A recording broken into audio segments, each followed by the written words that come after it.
Урматтуу телекөрүүчүлөр, бүгүнкү көрсөтүүбүздө биз өлкөбүзгө өзгөчө салым кошуп жаткан инсан тууралуу көрсөтүү даярдамакчыбыз. Анда эмесе баштадык. Көрсөтүүнүн соңуна чейин биз менен болуңуздар.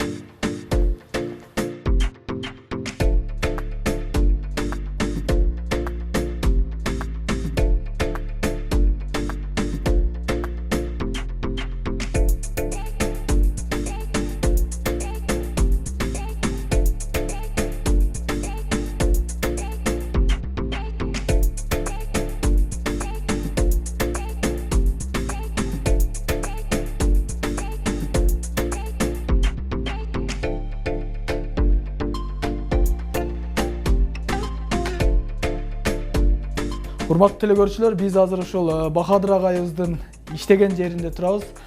Саламатсызбы? Assalomu alaykum. Биз ушул Бахадыр агайыбызды бүгүн спорт дүйнөсүн сиздерге чагылдырып бермекчибиз. Бахадыр агай, айтсаңыз, кыскача өзүңүз телекөрүүчүлөргө маалымат берип өтсөңүз да өзүңүз тууралуу. Менин атым Кочкаров Бахадыр, 70-жылмын.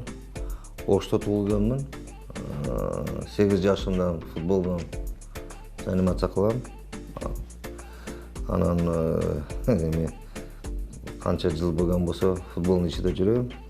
Өзүмдүн тоорумда эми көп сүйлөштү жактырбайм. Эми Бахадыр Кочкаров ким, анан кыргыз футболу да кандай деген бир кызыгыч болсо, мунун тарыхын көргөн жакшы болот. Баарда тарыхы эми менин үйүмдө энциклопедия киргизского футбола, тарых кыргыз футболу, Ошто футболу дегендени ошону үйдө көрсөк жакшы болмокчу да, тарыхын. Анда үйүңүзгө барып маек куллансак кандай болот? Кызат, үй постоянно ачык любой время.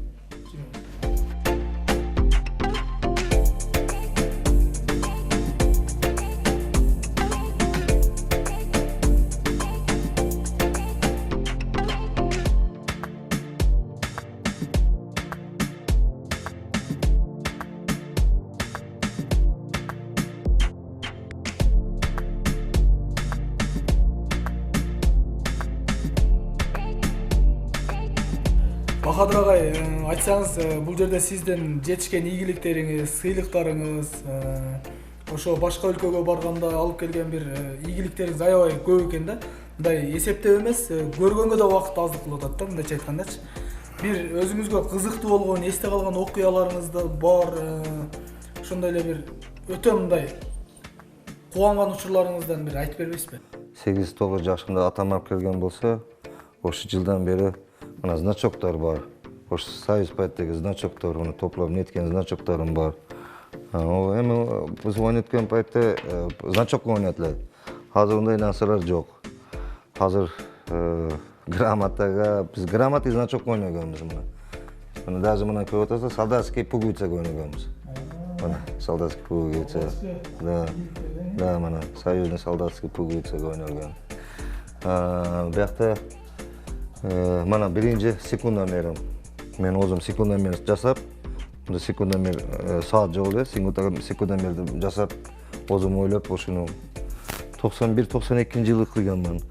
Эми биякта Өзүңүз эле жасасаңыз. муну өзүм жасаганмын. Мен аны паят кылып, Атайын берилбей эле. Жок, берилет, формадан берилет эле.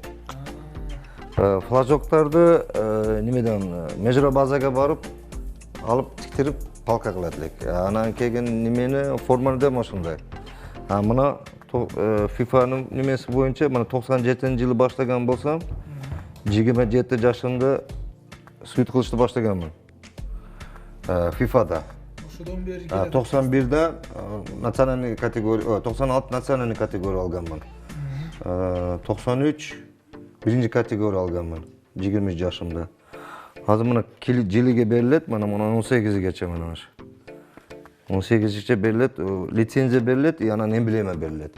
Берилсе анан суйт кылсын деген уруксат берилет. Уруксат берилет. FIFA-да, да, FIFA-да. Сиз ошо 97ден 2018ге чейин Азыр 2018, 19дан кылып атам. 19да кылып атасыз. Конечно. Азыр уну такып атам да.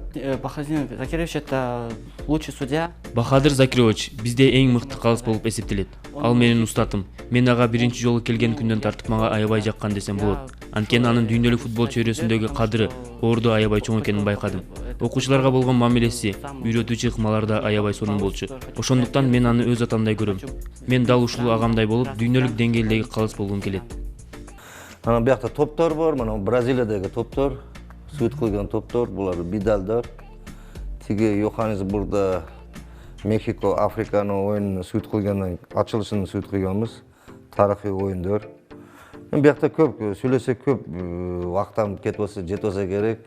Мен постоянно бир жерге барсам, Бул ошол бүт дүйнөлүк чемпионаттарда, Бразилия, бүт Канада ошол жактарга барганыңыз да? да, Нигерия, Бразилия, Австралия, Япония, Корея, Катар, Аман, там.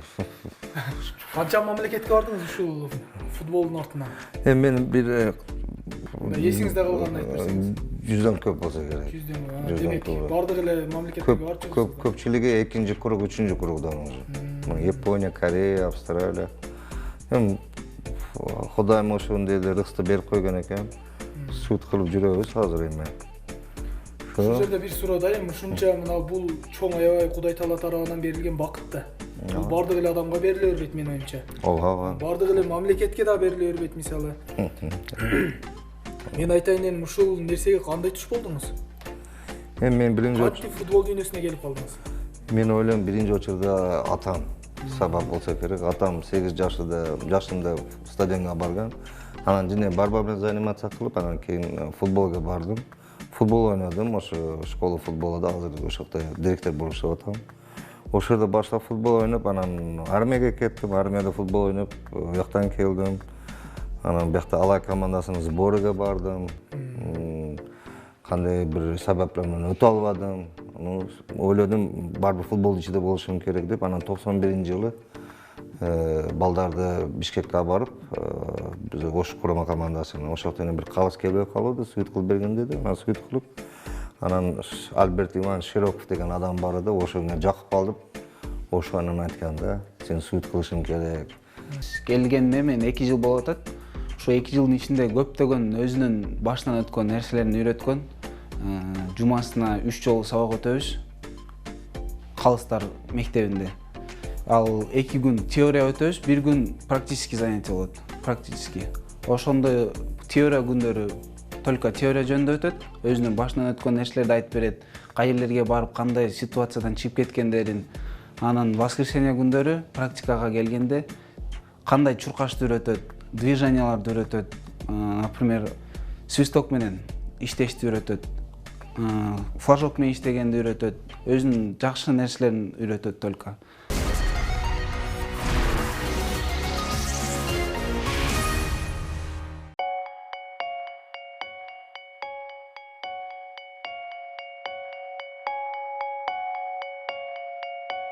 Бахадыр агай, сиздин ушунча ийгиликтериңизди көрдүк, анан арасынан улуу жазуучубуз Чыңгыз Айтматовду көрүп калдык да. Ооба. Анан ишканаңызда дагы Чыңгыз Айтматовду көрдүк. Сиз кандай Эми деп баалайт окшойсуз? конечно, мындай адамдар 100 жылда бир туулат деп ойлойм мен. Как Чыңгыз Айтматов Тороховичти, анан мен лично баласы менен таанышмын. Баласы менен бир таанышып калып гостиницада айтып койгон экен, анан көп окуу эстегенмин, анан каяка барсам мына Казакстанда, мына Тажикстанда, Өзбекстанда ошо уважениясы чоң, урмат кылат. Анан өткөн жылы 90 жылдыгы болду, соң бир жакшы немелер болду. Биз даже турнир өткөздүк. Балдардын арасында мына адамдарды эстеп, футбол не только литература, мен ойлойм, футболдарды өткөзүш керек деп өткөн жылы облус спорт комитет, анан фонд, менин фондум, футбол федерация менен Ошто турнир өткөздүк. Анан турнирден балдарга түшүндүрдүк да, бул агай, бул büyük adam, ошондой тарых ишти кылган. Футболист болсом, ошону адамды эстетирген адам. Анан бир көп китапларын менен окуганмын. Калыстыктын кандай кыйынчылыктары бар мисалы? Правила бүгүнкү күндө 5 тилде чыккан. Ош тилди билиш керек обязательно. Анан правила биз үчүн жакын болгон рус тили да. Муну башка тилге которгон жок, которуш жуда кыйын. Анан рус тилде окуп өргөтөбүз. Менси жакшы, мен балдарга окутуп атканымда ham кыргызча, өзбекче болсо түшүндүрүп неме кылам. Асан мага да балдарга рус тилинен окуш керек обязательно. Бир проблема туурабы. Анан бир кыйынчылыгы эмне? Кыйынчылыгын бир мисал кылып айтайын. Бразилияга даярдык көрүп атканымда мен саат 2-де чуркардым түндө. Чтобы часовой поясыга туура келиш үчүн норматив оюнду. Ал жактын сааты менен биздин саат 2 башка да. Да. Ошондо 8 саат немеси айырмасы болсо, мен саат түндө 2 саат 2-де чуркайганмын. Что менин организм привыкал. Тамак уже обед, ужин башкача болот. Ошондой алдын ала даярданат экенсиз. Конечно. Кетип атат экен мамлекетте часовой поясы, анан погодасы бардыгын изучат кылады. Анан тамагы бардыгын изучат кылыш керек. Көпчүлүк ойлойт, подготовканы биякта кылып, биякта жок. Ошонун тамагы, ошонун воздуху, среднегорье, высокогорье муну өргөнүп чыгыш керек. Бул кыйын, асыл. Иликтеп окуп анан кийин даярданып. Конечно. Анан ФИФАнын өзүнүн программасы бар, ошону вактыда кылыш керек, тамагын вактыда кылыш керек. Анан той болуп калат, өлүм бар, башка нерсе. Уну карап нетиш керек болсо, анан кыйынчылыктары көп, карындаштар, достор көпчүлүк капа болуп келбейсиң, мына тамакты жебейсиң деп. Бизде режим бар да. Чемпионат мирде мына режим бар, калыс режим бар. Мен биринчи марта Швейцарияга семинарга барганда, мен үстүмөн даже Равшандын үстүнөн күлгөн, Өзбекстан, Кыргызстан каяктан келип калды да, кандай түшүп калдың бияка, кимсиң сен деп үстүбүздөн күлгөн. Мамлекатын айтпайын. Улар чоң, мына футболный терминологияда волклар дейт уларды. Катта көптөн бери чоң, катта серьезный оюндарды сүйүт кылган. Биз көрөбүз, анан ошоктом бир макалда айтып кеткен, мен эсимде бар, чөжөнү күздө санайбыз деп. Мана эми санап атабыз, Кудайга шүкүр, күч-кубат берди. Энди иштесе болот. Адис деп калдыңыз да, адистер керек депчи. Адистер керек, бири-биринин ишине аралашпаш керек, директор өзүнүн ишин кылыш керек, машыктыруучу өзүнүн ишин кылыш керек, калыс өзүнүн ишин кылыш керек. Ооба. Анан Чыңгыз Айтматовду да айтып кетпедиңизби? Бул бизге көп нерсе үйрөттү, бул аябай тажрыйбалуу киши деп. Мына биз деле сизди аябай тажрыйбалуу, жогорку дүйнөлүк деңгээлдеги калыс деп билебиз. Калыссыз өзүңүз, ошондой. Мен айтайын дегеним, эми ушул биздин жаштарга, биздин Кыргызстанга ушул өзүңүздүн тажрыйбаңызды бөлүшүп кетсеңиз, мындай бөлүшүп, жаштарга өткөрүп, ошолорду тарбиялап, кандай кетти ошо жаатында?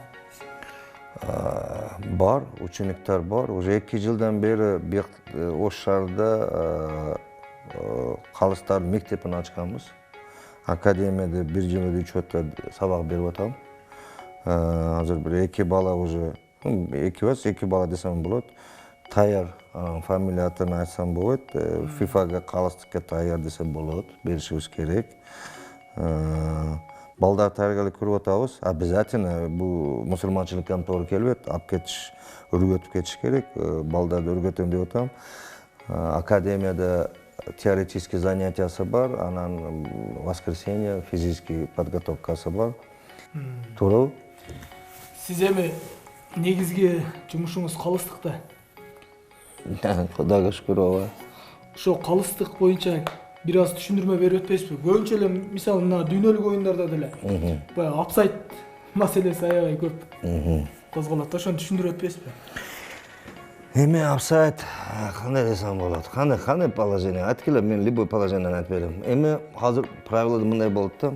Эмне болгон апсайт болот? Бурун мына мисалы үчүн мына топ болсо, мына вратарь. Мына оюнчу. Мына мындай кылайык. Мына оюнчу, мына 10-номер топ берип атат. Мына азыр мына оюнчу апсайда турат. Калыс мына последний линиядагы оюнчу менен жүрөт. Мына азыр 5-номер турабы?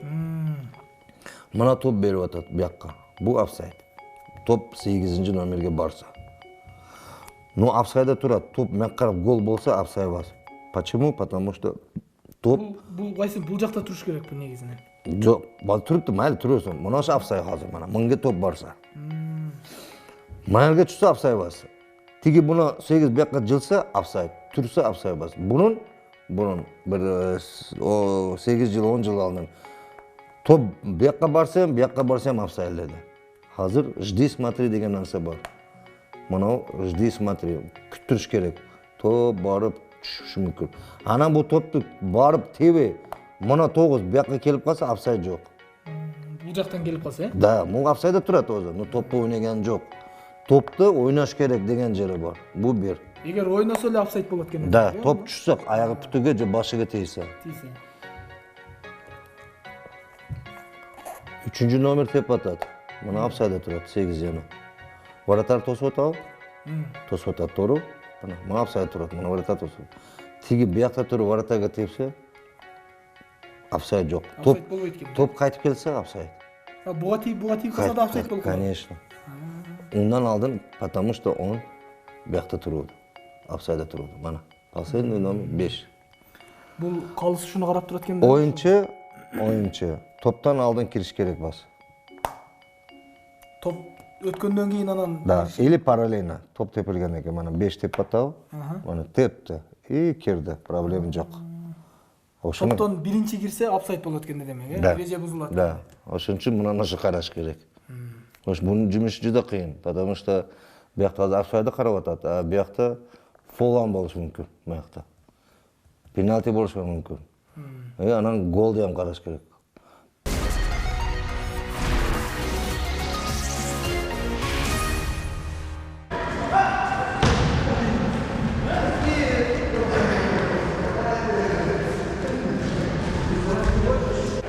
Біздің FIFA, Ел аралық футбол федерациясының түзілгеніне биыл 115 жыл болды.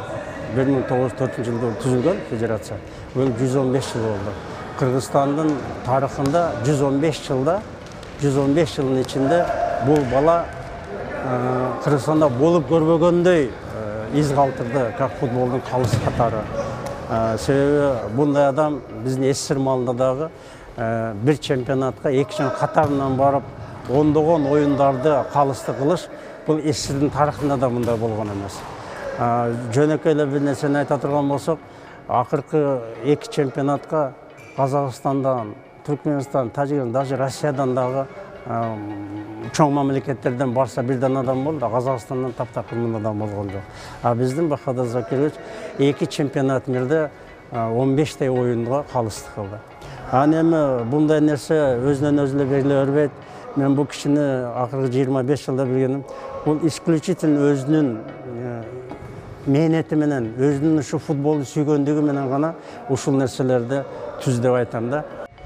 Bize эми жумушубузда эс алышып ушул экен. Рахмат.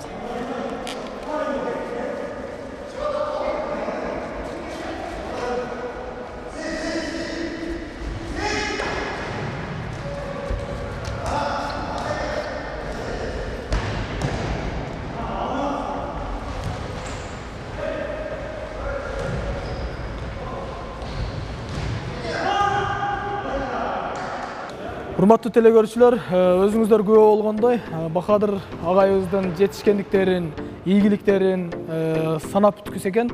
Дал мына ушундай жетишкен инсанды, тажрыйбасы мол инсанды мамлекетибиз жаш муунга пайдаланат деген ниеттебиз. Кийинки көрсөтүүлөрдөн жолугушканча.